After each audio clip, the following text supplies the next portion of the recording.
Time now for this hour's car review. I had a chance to drive the 2026 Hyundai Ioniq 9.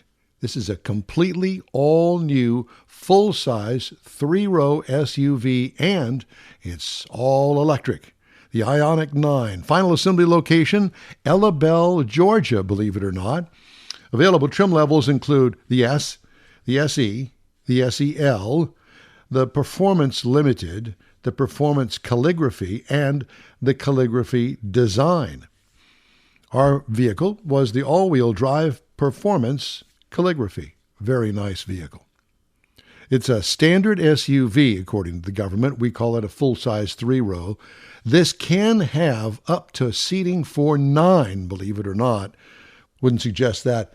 Perhaps a couple of captain's chairs in the second row. I think that'd make it a lot more comfortable.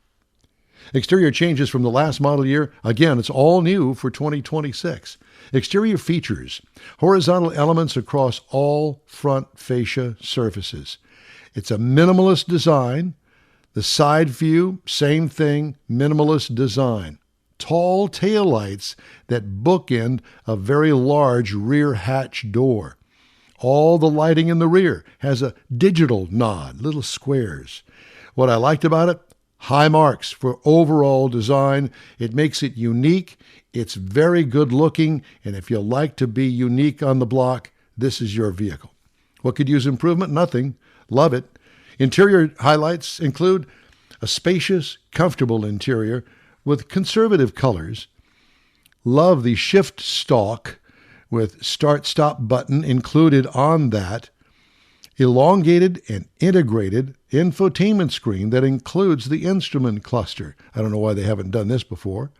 The 6-passenger versions with the second row captain's chairs can be had with a reclining feature that almost looks like a bed. It folds so flat, and it has footrests in it too. This is luxury all the way. Cargo room, plentiful. What I liked: different configurations to customize it to your tastes with all of those available trim levels. What could use improvement? I put a question mark on that because I really don't know. This kind of does it all. Engine, well, it's all electric, as I mentioned, 422 horsepower. That's the top of the line. It does, on the entry level, come with a lot less horsepower. You can get that, and of course, at a much reduced rate.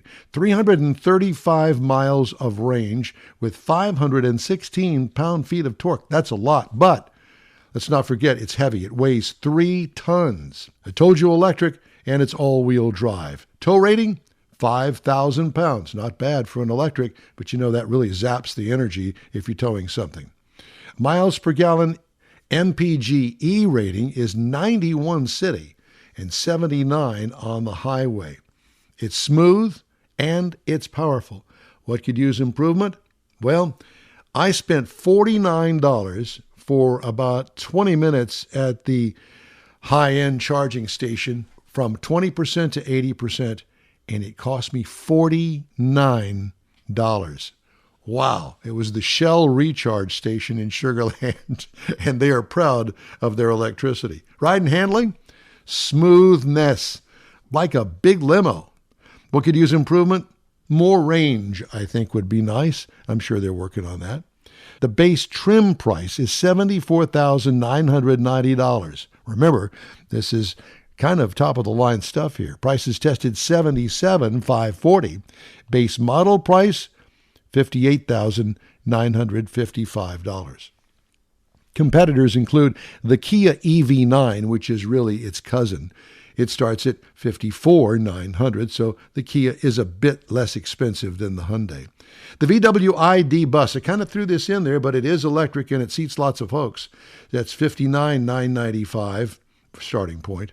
And the BMW iX xDrive 45 is up there at $75,150 for a starting point. Well, that's my review of the 2026 all-new Hyundai Ioniq 9 all-electric SUV, full-size, three-row.